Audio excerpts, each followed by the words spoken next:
Hi, my name's Mike Diana, and I'm the first cartoonist ever to be convicted of obscenity and the first cartoonist jailed for my artwork.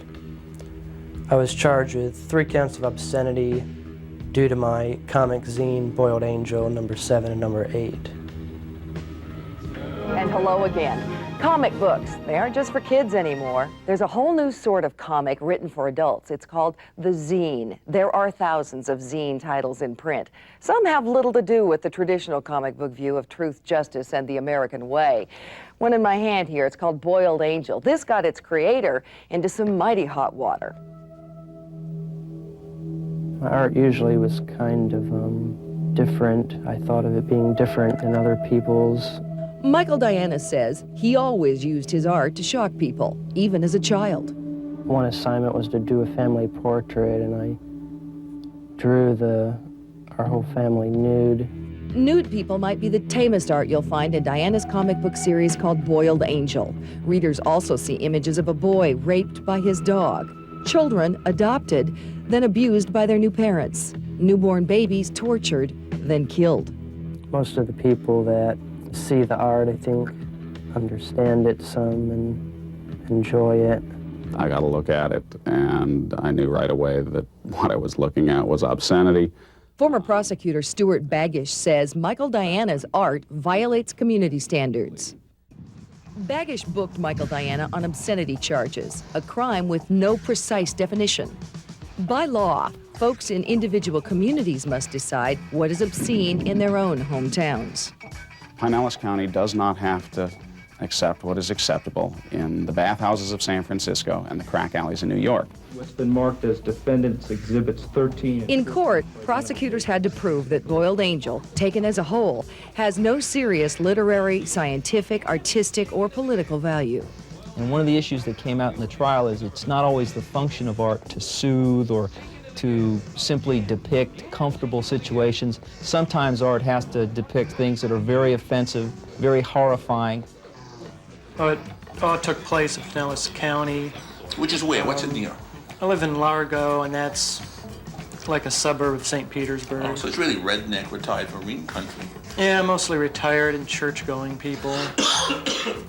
And, well, I had been doing my Boiled Angels for about 5 years, and the police undercover, they had like an undercover sting operation in my post office box. Ordered number 7 and 8, posing as a zine customer, someone who would normally be a fan of the magazine. And I sent them the books, the issues, and you know, next thing I knew, I was given a summons to appear in court to face 3 charges. 3 charges of obscenity. It was printing obscene material, distributing obscene material, and advertising for obscene material.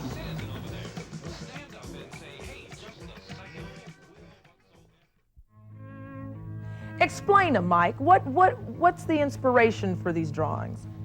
Well, I get a lot of my ideas from stuff I see on the TV news every night, things that happen in real life. It's things that bother me, and I can't ignore them, so I put them in my art and show them to other people, you know, kind of wake people up to what's going on around them. You have a lot of drawings that we can't even show on television, but they have themes like abuse and rape and mutilation, dismemberment, kids being adopted and then abused by the dog. And I mean, and it got to a point where people thought you were waging a war on children. Well, it wasn't that. It's more like practicing my right to free speech and my constitutional right to draw whatever I want as an artist. Now, and in Florida, middle of the Bible Belt, you know, that's a big problem with them.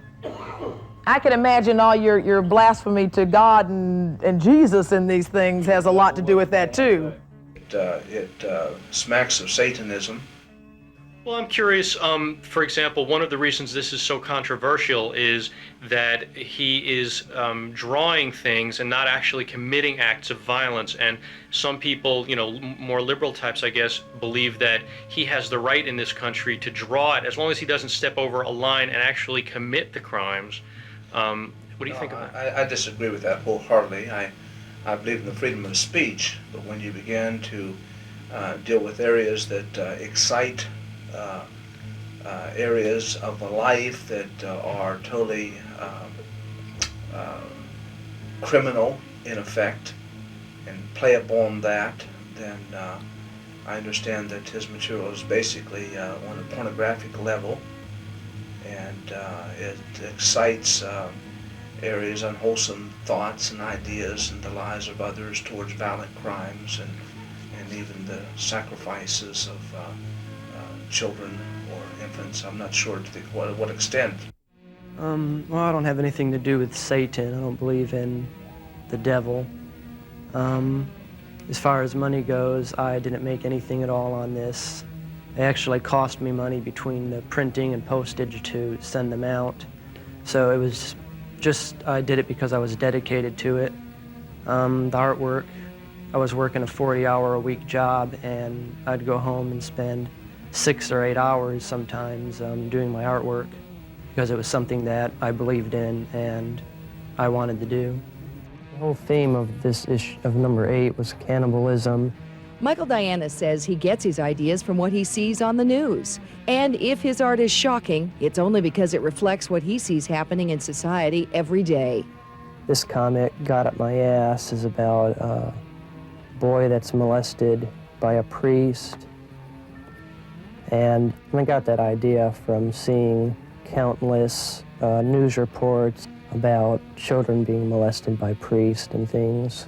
One thing you can say about that material is it is absolutely worthless. Diana went to jail for 4 days, was fined $3,000, and put on probation for 3 years. As part of his sentence also, the judge ordered him not to draw any more obscene art. I actually went to jail for a drawing, and that's something I never thought I would actually have to go to jail for my artwork. The judge sentenced him to 3 years probation, fined him $3,000, ordered that he work full-time, do community service 1 day a week for 3 years, have no contact with children, be subject to searches to ensure he doesn't draw obscene material, and take a journalism ethics course. And he was convicted, and one of the grounds, one of the conditions of his probation is that he not do any future artwork that might, underline the word, that might be considered obscene for 3 years. This is so chilling of the First Amendment. We want you to at least get a little courage, get some spinal cord, and give a goddamn, because your own America is being fucked up. When I first saw Mr. Diana's work, I was personally troubled by it. I found it somewhat unsettling. Sure. But to me, it posed a much greater issue because it's not just his comic book that we're talking about. We're talking about the entire gamut of First Amendment rights. And if you cannot be secure in protecting his imagery, no matter how offensive it may be, then you can have no security that any ideas will be protected. The magic of Miller versus California is that it allows the individual communities to decide for themselves what is decent. If I want to live in Pinellas County in an atmosphere where there is some common decency, that's something I ought to be able to do and not have the moral atmosphere of a community like Las Vegas or New Orleans or San Francisco or New York.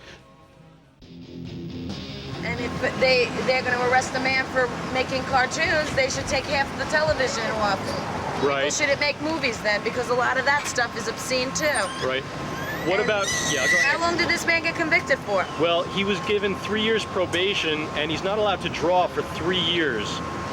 That's ridiculous. That's ridiculous, yeah. I personally think the media does influence us because they choose to put on television what they want us to see. And as for picking up a book, that's our choice. And reading comics, it's not like it's being in the St. Pete Times or anything. The man is getting across getting out anxiety on paper. This probably really bothers him about children being molested. And that's his only way of getting it out, is to make comics of it, to make a joke of it. The media makes jokes of everything. Was intended to be adult material, and I wouldn't give it to kids at all. Your intent was that it never get in the hands of children, and my understanding, I don't want to put words in your mouth, but... Yes. That it portrays rape, murder, drug use, satanic ritual, and child abuse. This is something you can see on any given TV channel on any given day. It's all on for, you know, regular daytime shows. Right. Soap operas, everything. This is what this whole society of Largo watches. I'm sure half of them watch soap operas. Every one of these things that he wrote about is on any soap opera you watch. Somebody's going to do something regardless. You know, they're sick already in the mind. If they're going to go out killing people, they're going to go out doing it. It's not because they can blame it on anything, just like Son of Sam tried to blame it on his dog. You know, it just ain't right. And you can write about and say about anything you want. Right. Supposedly, the only thing you can't do in this country is threaten to kill the president. So, are you sorry for what you did? Do you No. apologize in any way for what you did? I never intended to offend anyone, and I'm not ashamed of my artwork at all. So if I could do it all again, I would, I think, do it the same.